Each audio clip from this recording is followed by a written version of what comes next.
Hello, everybody, and welcome to today's Experience Makers Tech Academy, where we're going to be talking about digital asset management and simplifying your asset management process with Adobe Experience Manager assets. I appreciate you joining us on your lunchtime today. Also happens to be Thanksgiving for those that are American, like myself. Happy Thanksgiving. And my name is Joshua Young. I'm the content and workfront go-to-market lead for Western Europe, which means I'm responsible for working on strategic initiatives and helping our team and customers realize the benefit of Adobe Experience Manager and our work collaboration tool, Workfront. Joining me is Francois, who's a senior solutions consultant who's based in France. He's going to join and introduce himself in a few minutes, but I'm going to actually go through some slides first to start things off, and then we'll switch over to Francois, who's going to walk through some real live demonstration of how we'll technically be able to implement the things I'm talking about in the asset management tool.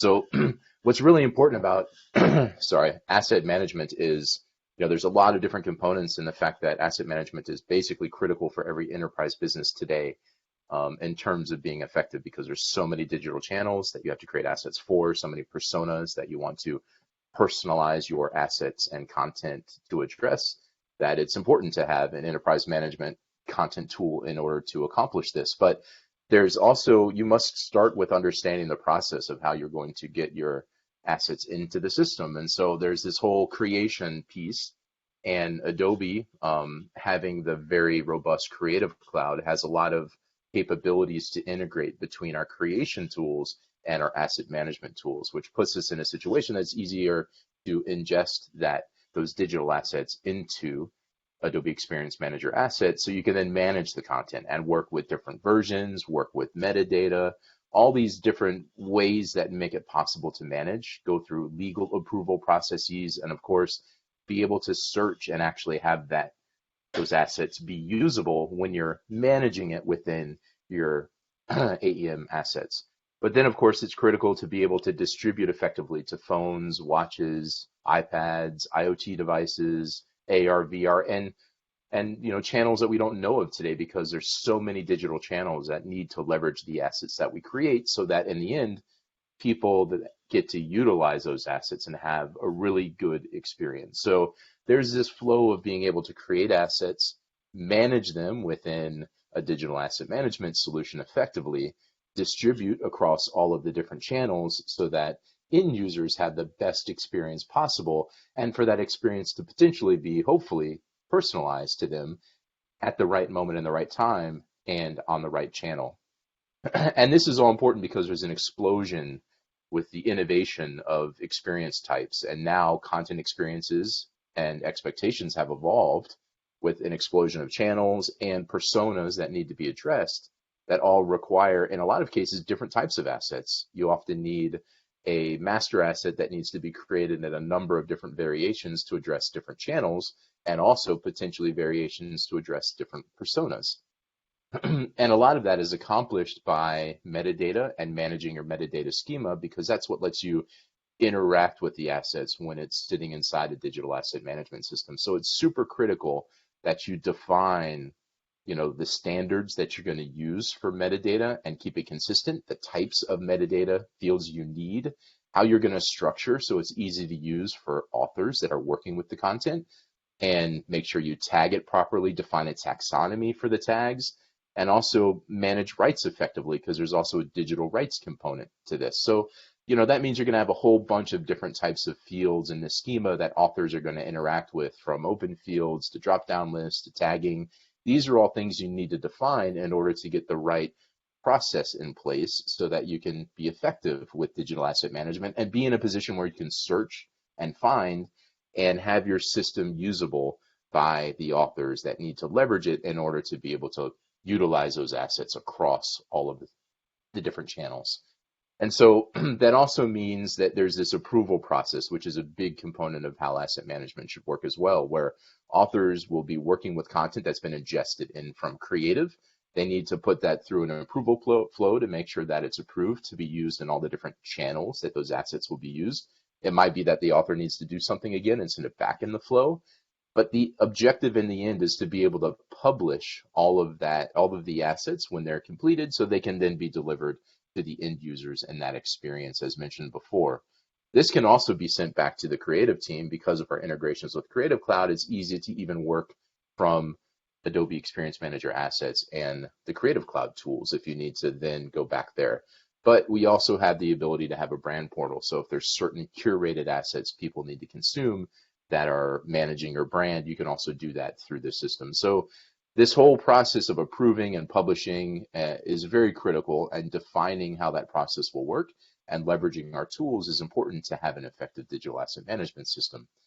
But we also have these guiding principles that are critical, which is we need to make sure we address speed to market, a durable and dependable platform that we know is always going to be available, and it's flexible as an architecture to fit into your marketing architecture, but also scalable, and being cloud native allows for that scalability much easier. And the ability to reuse this content and these assets and data and metadata potentially is super important, because you want to unify, your master asset, which is an artifact that you'll have multiple versions that then need to be pushed to all of these different channels, and reusability is key, and ways to automate that reusability to make it efficient so the speed to market piece can be achieved is something that's very important, that we is one of our principles in our system. And then of course being able to collaborate as a team across both the team that are using assets and the ones that are actually creating the assets early in the flow through other Adobe tools. We want to be able to connect those teams together to make that process efficient to speed to market, and also allow for some innovation and be able to be in a position where you can innovate on assets and our other tools to make it a playground as these new channels get introduced. So these are all guiding principles that we think are critical to have a successful asset management implementation. And that's my couple slides. I wanted to kind of set the baseline, but now Francois is going to jump in and he's going to actually talk through and show us within Adobe Experience Manager assets how this is realized and how technically all these things work. And he's going to add a whole bunch of extra color to it as well. So Francois, if you can join and introduce yourself and go, I appreciate it. Thanks, Josh. Hello, everyone. So yeah, my name is Francois. I am a senior solution consultant at Adobe with more than 8 years of expertise on Adobe Experience Manager. So today I'm going to show you I am in action, I would say, and we are going to start with the creative parts that Josh presented to you. So for that, I prepared a couple of demos. So we are going to start with the creativity and workflow between designers and marketers and communicators on the platform. So let's start. And here, so we are in the Adobe Experience Manager platform, and we are going to navigate into some assets we will use during this session. I'm going first to create a new folder where we are going to upload a bunch of assets, specifically for the Tech Academy today. And the thematic today will be some sport adventure and snow under the Mont Blanc. So this folder we just created, we have to configure it quickly just to be able to generate video renditions once they will be imported, which I just did. So now that our folder is ready, we can go into it, and I'm going to drag and drop a bunch of assets you will see of different types. So here, once we drag and drop those assets, the system is starting to process them, and we have different type of assets. You will see we have presentations document like PPTX, a video file, some InDesign files too, images, PDF, and other images. So variety in terms of asset format. So if we go back here at the root of the folder, what we are going to do is to create a validation workflow where we are going to ask to some approvers to review the new assets I just uploaded into the platform. So here I'm just putting a title to this task. and I will assign it to a marketer, which is my collaborator here on the platform. Eventually, I could have put a description. I will put this task as a high priority, and I could have put a date, a due date also for this validation task. So now that we have created this validation task, as a marketer, I will receive a notification in the system. And thanks to this notification, I will be able to jump straight to the reviewable task. And one by one, I can select different assets here. And let's select some images, and we can consider they are valid. So I can approve, or later I can also reject some assets. So here I'm going to approve those ones first. And I'm going to study a little bit more deeply some others, like this PDF document. So here, I'm going to check the content of this PDF. And as you can see, we have a viewer embedded in IAM, in which I can, of course, check the content, and I can eventually also put some comments. So I'm going just to scroll down, and I'm going to, for example, put some comments on it. So here, for example, the main image, I would like to change it. For me, it's the different one I want as a reviewer. So I will ask to the designer to change the image, to replace it by another one. Also, there is a small text that you might see on the bottom here, and I want it to be moved to another place because it's not very visible inside the document. Once I've done those two requests, we can jump back to the review task, and specifically put a comment and mention one person here, the retoucher, and ask him to perform the changes we just commented inside the file itself. We can do this same annotation process also for images, or like now on videos. So I can play directly the video here in the tool, and I can, at any point in time in the video, stop it, mention some places in the video, and put again some comments. And of course, we will keep the time frame. So at second 10, I ask a change. At second 12, I ask a change. So all those comments are going to be in the history of the file. And again, I want to mention the retoucher to again do some changes in this specific video file.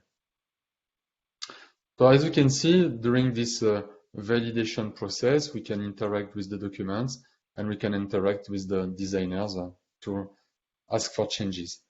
So now let's jump into InDesign, where we are going to modify the master file of the PDF. And as you can see, I have access to the DAM directly into InDesign. So I have uploaded the file from IAM. And here there are two images linked, one which is embedded, and the other one which is a link to the asset we have imported just before. So I'm going to place another image that is coming from the DAM directly into the InDesign file. So there is a real link between the InDesign file we are manipulating and the image we just selected and placed into the InDesign document. So now you can see that we have a different image linked. And once we have done those changes, we can mention it to the marketer and say, okay, now I'm fine. I've applied the changes, and it should be okay for you. The images we uploaded into the document, we could eventually change it also. So to show you how things are linked together, so I'm reusing the same mountain and hiker image and modifying the vibrance of the image to add some more contrast on the image. And again, Here I'm interacting directly with the DAM, so I don't need to upload the file, download it again, change it. So everything is really smooth as a designer. And as you can see now, the image, if I upload it and I check the history into the DAM, I will have a new version, the one with more vibrance, and I can eventually also slide to compare the two versions. So very practical to see the changes. And if we go back to InDesign, our original document, as you can see, we have a notification that something has been changed. So the image has been modified in the DAM. So we keep the link and we can apply the last image. So get the last vibrance setup of the image. So we have real linking between all the documents of the Creative Cloud, and it's very easy to collaborate and to do some changes in each document without friction. For the video, let's go to Premiere this time, and to upload a file, we have a tool also, the desktop app, which allows us to navigate again into the DAM and check the file locally. So I can reveal the file and automatically it will show me the move, the video format locally. And what I can do then, I can drag and drop this file inside Premiere, because here I want to add some properties, some metadata, which we have seen they are very important.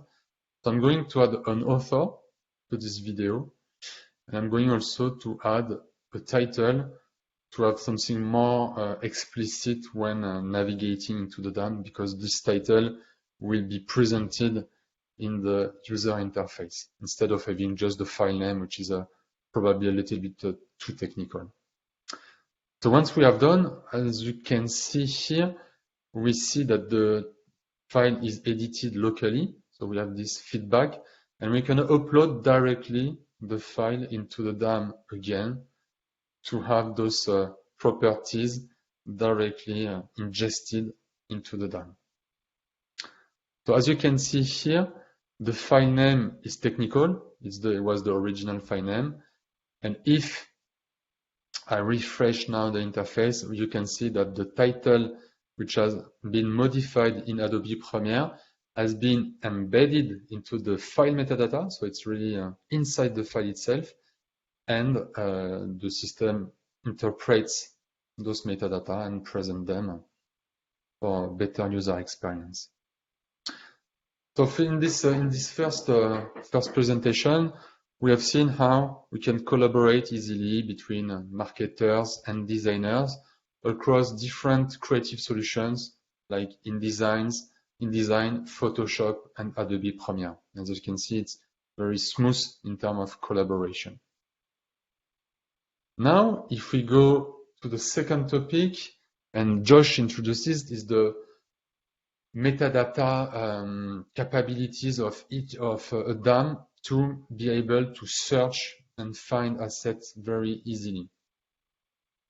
And to do that, so we are going to see why we are going to search and why we are going to find results accordingly.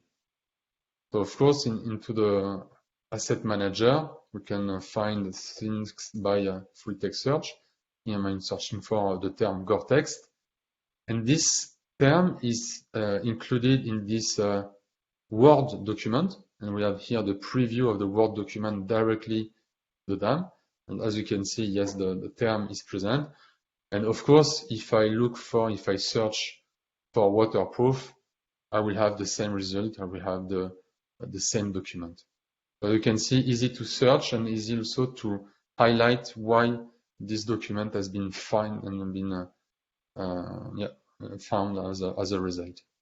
If I search by another term like backpacking, here I am looking for the entire DAM repository, and I want to filter a little bit more deeper into only the folder we created, so the Tech Academy one, just to refine our search.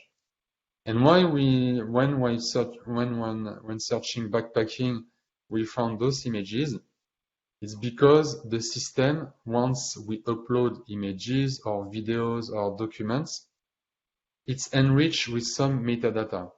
So here we see the title, it's given by the file itself, and the description are embedded in the file. And also we have those tags here, different type of tags. We have the tags like the landscape, orientation landscape, that is being filled automatically by the artificial intelligence, same as the color detection that we are seeing here. All the main colors have been detected so that later on we will be able to search by color. What we can see also just below is the smart tags section. Here it's more labeling things thanks to some tags. And as we can see, we have the backpacking terms here, which has been auto-filled by the artificial intelligence machine learning system. And then thanks to that, at any point we put any things here, we just let the artificial intelligence works for us, so that now we can search quickly and easily without having to typing ourselves those list of metadata. If we search by other terms like mountain, winter, we'll find other type of assets. Same for summer. So again, we are finding things here just because it has been auto-tagged by the artificial intelligence. And if we look at winter specifically, we still have this video. And again, this video, as any other type of documents, has been flagged with some metadata automatically. So very cool to, again, be able to search and locate any type of assets without having to manually typing all those long lists of tags to find them. And now, if we want to also search into other types of documents like PDF, it works. So again, to show you that any type of documents can be searched, even text inside the document, it's searchable, which is powerful. And we can also search by color. So if, for example, we want to find some inspiration based on some major color, we can do that. We have this asset color picker, and we can find by blue, related blue colors, or even more blue, so we can refine our search accordingly. The last one I wanted to try was the red one, and of course here we are getting the red backpack as a result.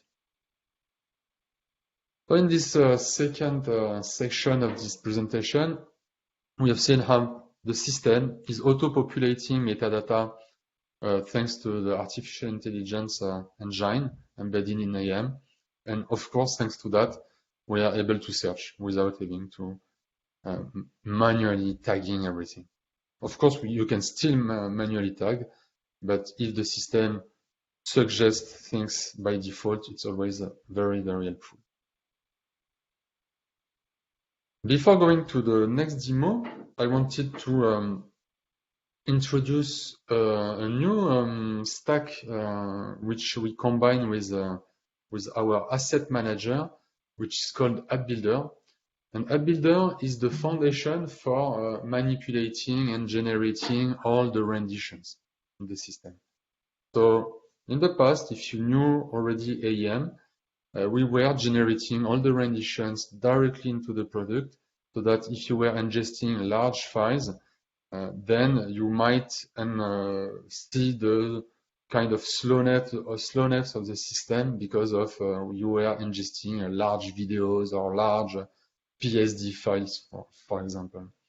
Now we are completely externalized those systems, those renditions, those generations to a microservice platform, which you can use for different things.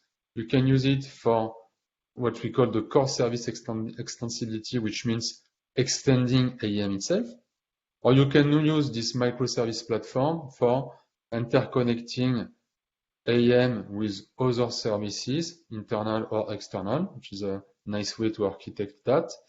Or you can also create new user interfaces if you want, for example, to extend the UI of AM without having to change the UI of the product itself, so that you will be less impacted by updates. So today I'm going to showcase the core service extensibility. And before doing that, to let you know and understand a little bit more the key capabilities of App Builder. So we have a command line interface and SDK to interact with those microservices and serverless functions. We have custom events. We can send or receive custom events. We are relying on cloud services like we have a storage, we have CDN, we have a data store, we have a local storage also. So all the things, all the components you need to build an application on the cloud. We have the runtime to execute everything, and specifically all the serverless function. And you have various tools to be notified or to interact with App Builder. Last but not least, we also provide a design system, Spectrum, you might have heard. That's the Adobe design system that we developed and which is open source in order for having a very homogeneous UI between all our solutions. So if you want to extend AM, for example, one of the great way is to reuse the Spectrum design system so that you don't have the feeling that you are switching from one app to another. You are staying in the same UI. For leveraging the extensibility I want to show you today, we are going to leverage the Photoshop API, which also you might have heard about content automation and with AM. So Photoshop API allows us to manipulate and transform assets on the fly, and we are going to trigger this API directly from AM when we request to. So there are different types of actions, like you can replace one layer by another in a Photoshop file. You can remove the background. This is the thing we will showcase today. You can apply presets, Lightroom presets. You can apply autotone, and the most complex and visual things is to apply Photoshop actions. So if you are familiar with Photoshop, you can trigger a sequence of manipulation on your Photoshop file so that you can create, for example, banners totally on the fly. So now, and before switching to the demo, that's the very small piece of code I have developed for the demo, just to show you how you can call the Photoshop API. So as you can see, we are in a worker. So worker, it's the process that will be called when we will request a new rendition. And this worker will just initialize the Photoshop API, will get the source file and the rendition we want to generate, and we will process what we call the cutout. So we will extract the background from the main image automatically. This is exactly the same feature that you have on Photoshop when you process the cutout. And then we will save the new rendition directly in AM as a new rendition. So let's see this feature live. Now we are back in the folder. And before processing assets, I would like to show you how we configure the processing profiles. And before going to the cutout processing profile, let's just have a look to the standard video profile that allowed us to generate different variations, different encodings for a video. So here we are requesting two video encodings, one HD and one full HD. So as you can see, this feature is totally new and for only cloud service consumers. And the cutout is different. Here we are going to leverage the function I just showed you before, where we are going to create a new rendition called cutout, the GPG. It's going to call the function we created. So it's a serverless function directly accessible on the cloud. And that's it. You just have to name it. I named it PSD API worker.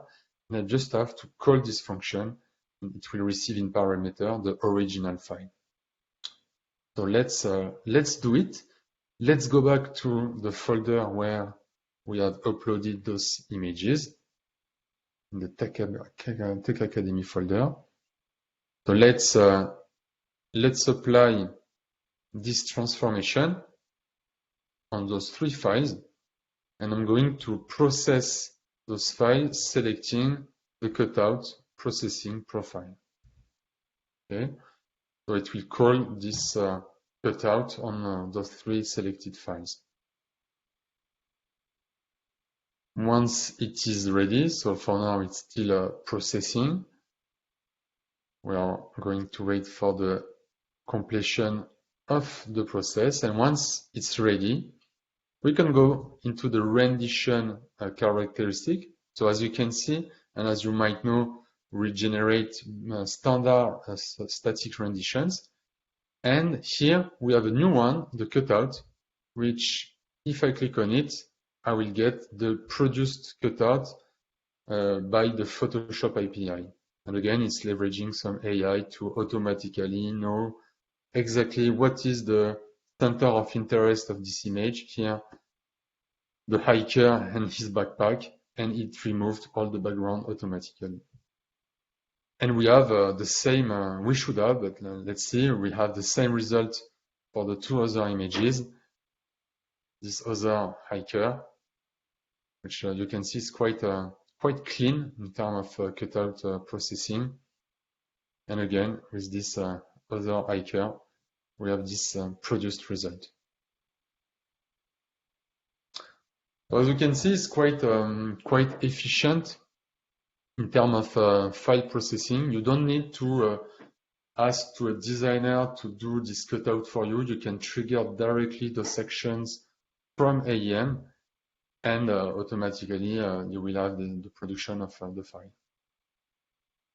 And to complete this presentation, I would like to show you that once we have those images inserted in the DAM, included in the system, we can publish it. And once we have published this asset, they are accessible automatically through the CDN. And that's a very brand new feature from MEM. Here you can just get the UUID, so the unique identifier of each file. And once you get it, they are in the properties in files of the file. You can elaborate the final URL by taking this prefix, the host name, the suffix, and the UID. And thanks to that, you have access directly to this image served by the CDN. And last but not least, that's the new dynamic media architecture. You can also start to request some transformations on the fly. So here I'm requesting a different width for the image. And I can also, for example, flip horizontally the image just by putting some parameters in the URL. So you can see that's the new way of interacting with the new dynamic media engine, delivery engine. So I'm done on that side. I will hand over to Josh for concluding this session. Thank you. Thank you, Francois. I appreciate it. Now, I know that there are quite a few questions, but unfortunately, we're right up to the end. So what we're going to do is we're going to follow up with these answers through email afterwards, just because we've actually gone a few minutes over already, but there's some interesting questions that we will definitely follow up answers for. But I wanted to promote the fact that we have a couple other sessions coming up, data collection with mobile SDK on iOS, and then a moving to and modernizing with Adobe Experience Manager Cloud service coming up in a couple weeks as well. Also, we would really appreciate it if you provide some feedback. So here's a QR code so you can easily get to a form to provide feedback, but additionally, yeah, if you could do this, and we may post some of this link also in the chat so that you can quickly get to this to let us know how we can improve these webinars in the future. Thank you so much, everybody, for joining us. We really appreciate it. And again, we'll get answers to the questions to you after through email. And we appreciate you joining. I hope you have a good rest of your day. Thank you. Thank you.